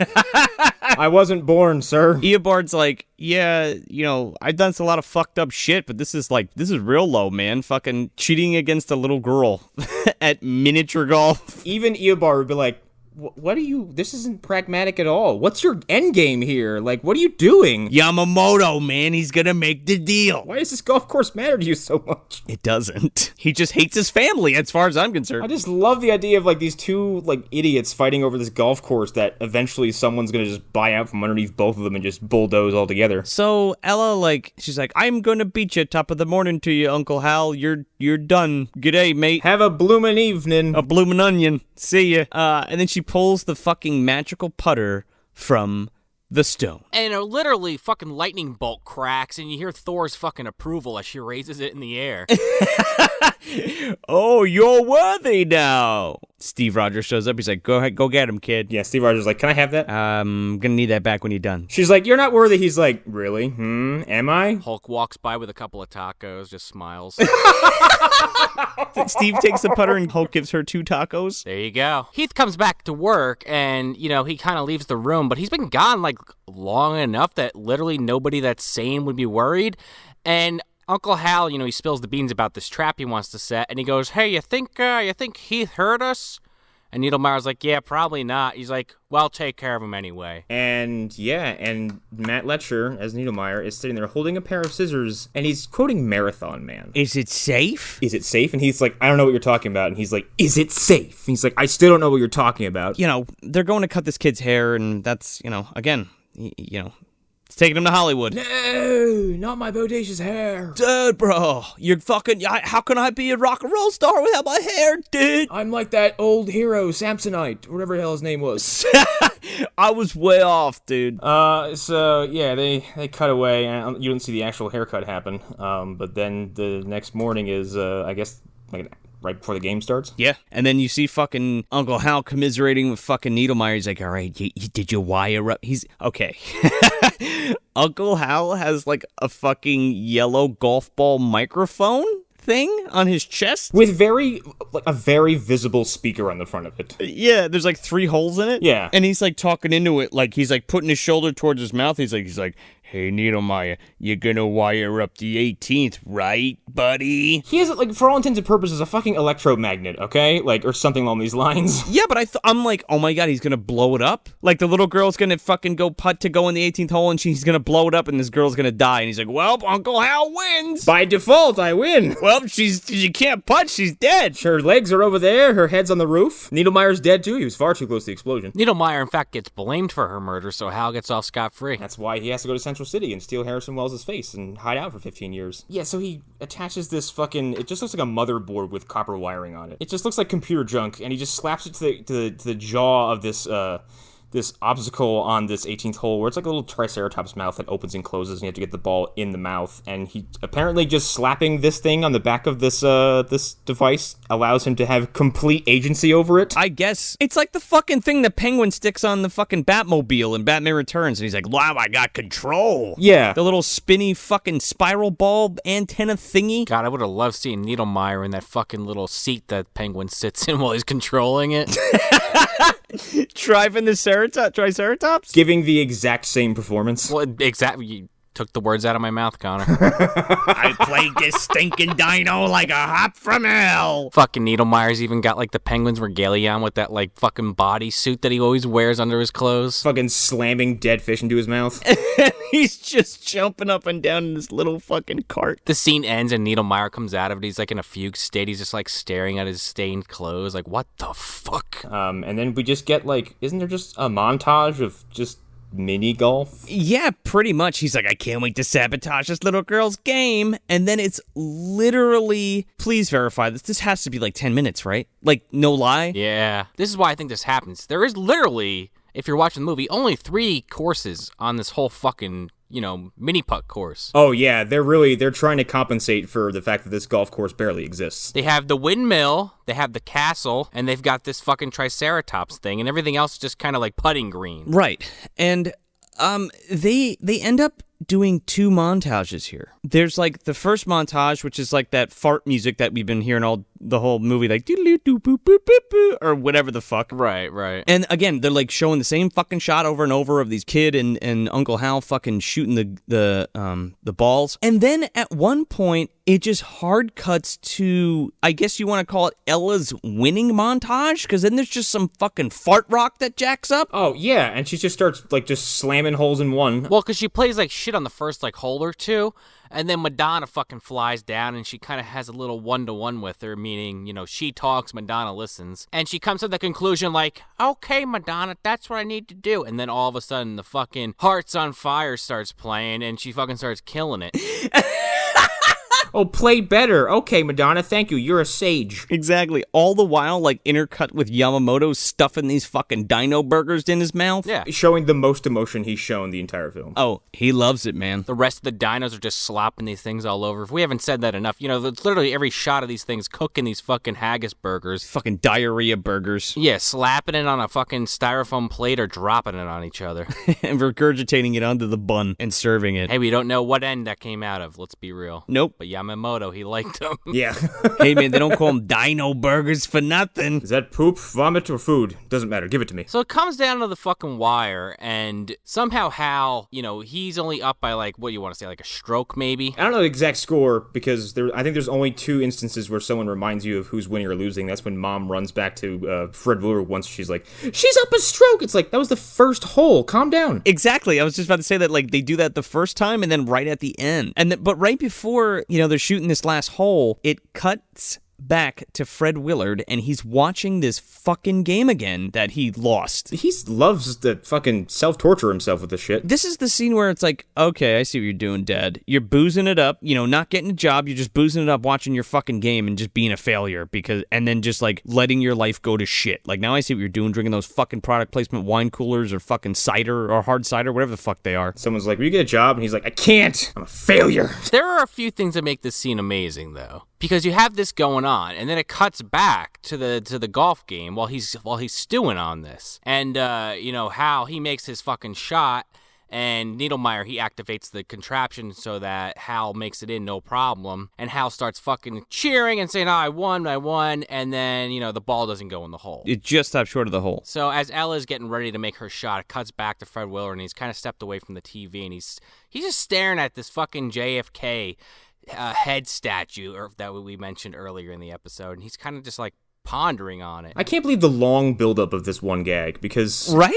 What the fuck? They set this up like an hour earlier, and they're like that statue is present in a lot of shots, and then like suddenly it rears its head back around. I'm like, you could tell me that the resolution of this movie is going to somehow involve JFK, and then he starts watching the tape. I was like, you fucking wouldn't. Well, he's watching it already, but this time he's watching without the sound on, and I think he finally starts to like notice shit because he's not so focused on the sound. He goes, frame 161. There it is. See the tree in the background? It's like 500 feet away from me. And basically, he's drawing parallels between the last game that he lost and the fucking assassination of John F. Kennedy. Yeah, he keeps referring to the grassy knoll as if there is one. He goes, the fatal chirp lets out. There was 2 squeaks from different... There was 2 sounds. If you really think about this, this is a really insensitive joke at the expense of a guy who got his head blown off. Yeah. He calls it like the lone birds conspiracy. Yeah. He's like, frame 165. To the back and to the left. Towards the grassy knoll. Back and to the left. Back and to the left. back and to the left. The chirp allegedly comes from the tree behind him, but he's like, there's no birds in that tree. It came from the left of me. And he's like, and my head went back and to the left. Rewind back and to the left, which is, again, another quote from the JFK movie with Kevin Costner. Yeah, and so we stop at fucking, like, what, frame 206, and we see fucking Uncle Hal pulling out a pack of cigarettes and pulling out a cigarette with his mouth. And I'm still not sure what the fuck is going on here. Does he have a bird call or some shit in that fucking pack of cigarettes? It's a fucking party whistle, okay? It's one of those, like, blue. He's noticing, and, as he's rewatching the tape, the party horn, the end of it come out and, like, spiral down out the other end of the cigarette, and he never noticed it before because he was so focused on the sound of it all. How many times has he watched the same 5 minutes of footage and still has and took up until now to see this? That's my point, man. Right? Especially if he was drinking, too. Like, wouldn't you think he'd be, like, analyzed? He'd be like, wait a minute.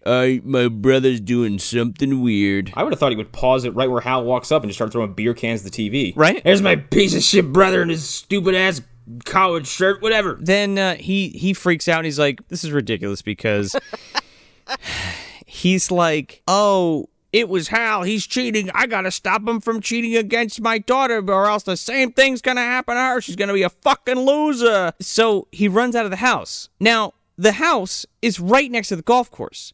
But for whatever reason, it takes him like 10 minutes to run over to hell. Well, he runs in slow motion, Joe. That's the problem. He also has to run past the rest of those imaginary holes that we don't see. Also, he had to run slow enough so that we can get this joke where I guess Heath is just in this dinosaur suit and has been standing there the entire fucking time. Oh, no. Because he turns around and fucking Needlemeyer's in the bushes with the remote control ready to fucking sabotage this little girl's putt. And the dinosaur turns around and just starts beating the shit out of Needlemeyer. And all the while, Yamamoto is standing by, shoving a Dino Burger in his mouth, screaming Gojira. Which is precisely where I thought this movie was going to go. I thought it would because of two reasons. Earlier in the film, when they lit up the fucking mini-putt, they had this copyrighted-ass Godzilla fucking cartoon figure. Yeah. And then he's wearing a goddamn Godzilla costume. Like, come on, they were clearly gonna go there. No, it's Zod Gilla. It's legally distinct. It's Gigantus, the fire monster.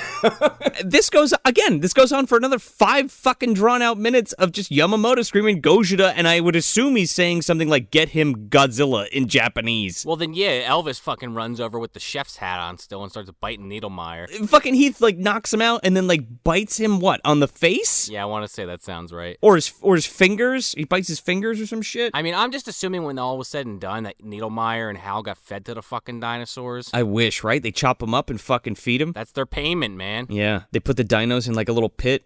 Corpse fucker brings him out, cuts him up, throws him in the fucking pit. Now you're dinner for my dinos. Now you're mine, Hal. Get ready, because I'm gonna start fucking. I'm not a corpse yet.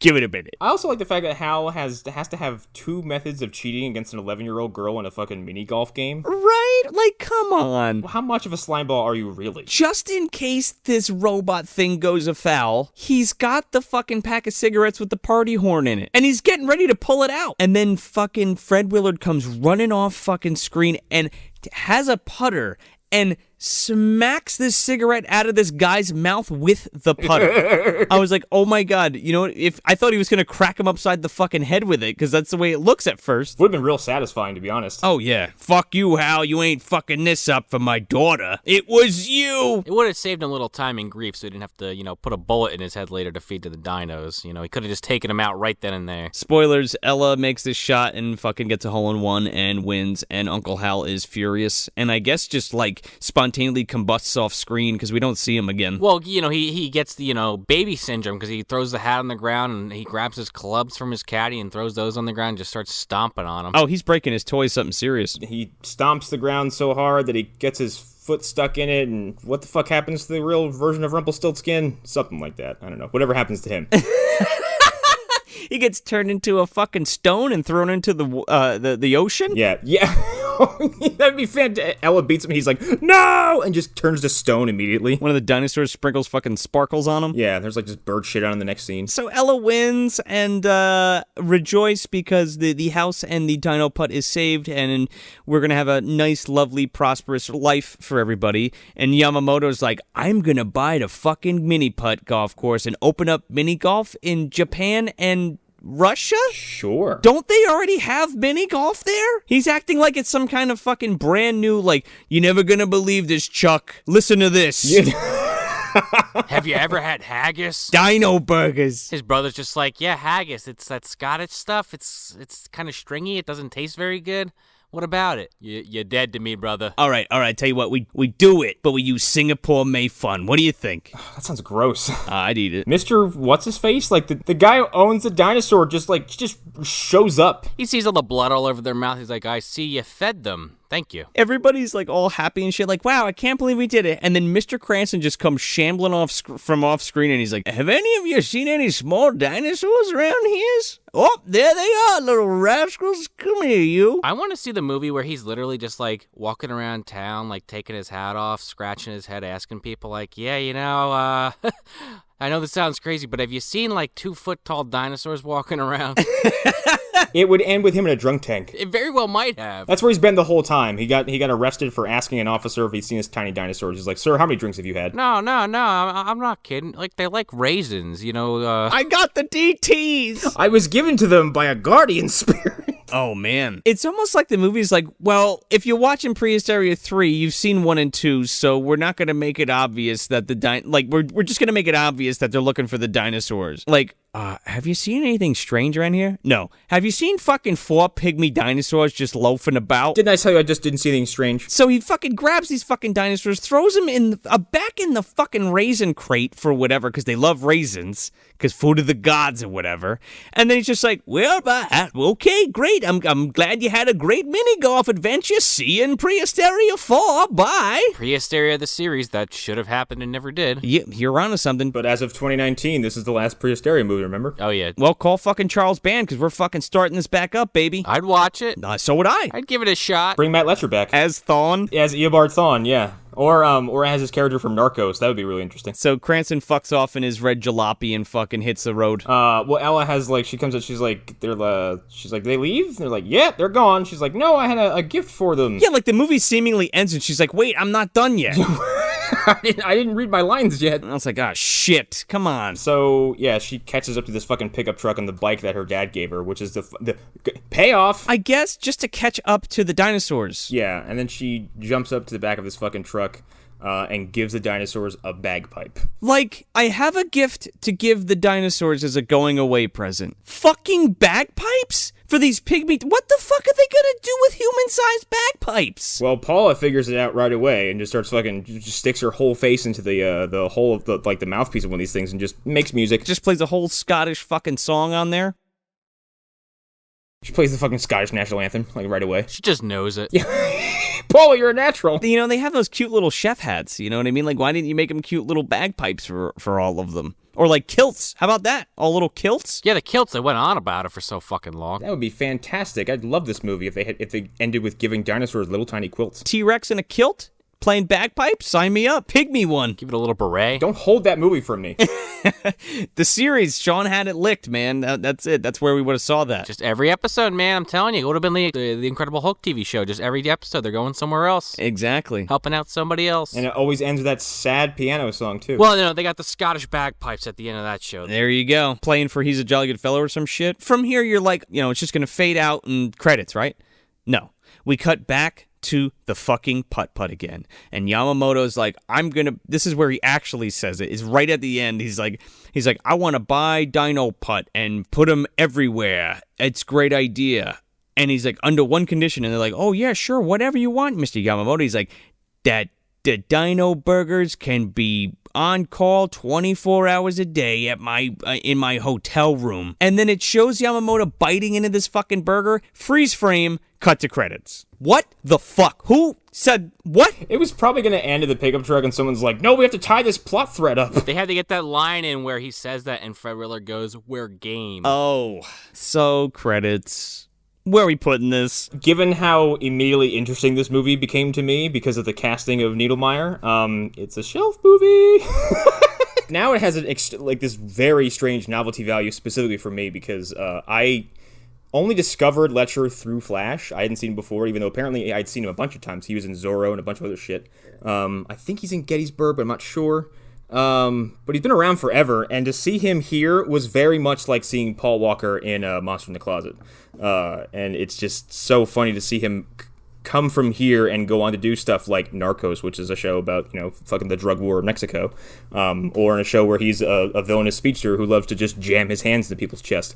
So yeah, this would go on my shelf personally, and also the dinosaurs those puppets are cool as shit, and they're kind of charming, even if all the human drama is really stupid and ham-fisted. So, guess where it's going for me? Is it already on your shelf? Oh, it's on. All three of them are on the shelf. Of course they are. 1, 2, and 3 are all lovingly placed on the shelf because, yeah, definitely a shelf movie for me.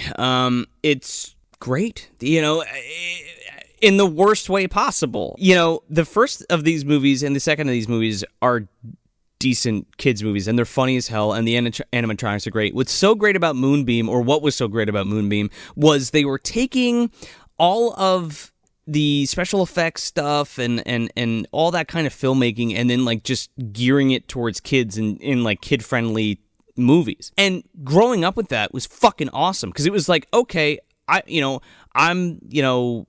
a young adult. I'm watching Puppet Master, but on the DL. But I can go and get these movies no problem, like Pet Shop, like I was talking about earlier, or Josh Kirby, or what have you, or Prehysteria. It's got a lot of fun effects. The plot is so goddamn goofy, you can't help but just fucking love it. Ella, I can totally do without. She's probably the worst fucking character in any of these movies that I've ever seen. Oh, she's incredibly annoying. God damn it, she's annoying.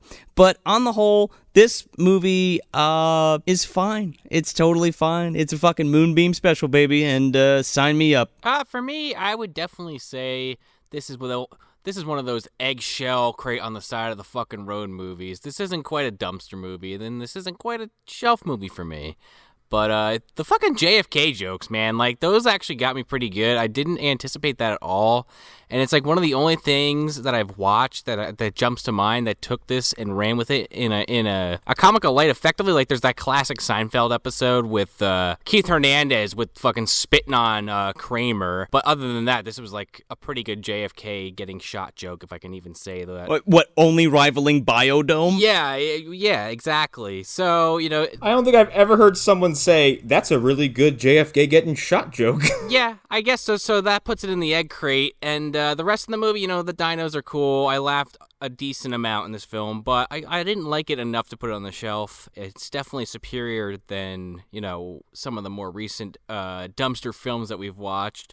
So, yeah, that's where I'd put it. I enjoyed it. It's unfortunate because, this is easily the worst out of the series, but, it shouldn't have been this way, there should be 10 fucking Prehysteria movies. Could have been done. I could see it. Like I said, I don't mean to keep going on about it, but I feel like the concept, whether it totally gels for me or not, it is pretty solid. Yeah, but it's literally one of the most successful Moonbeam franchises that they had going, and it's just it just took a shit, and it's did you just give up? You know what I mean? And it's not the animatronics are still good. Usually what happens is everything goes downhill, right? The production value completely goes downhill, and it's who the fuck could care? Kind of like the Puppet Master movies, the original run. When you start getting up there, past fucking retro Puppet Master and shit, you're into that fucking. What are you talking about? The Littlest Reich is probably an excellent movie. That's a whole nother conversation, but I could literally talk for an hour about that, but let's just say that was such a fucking letdown for me.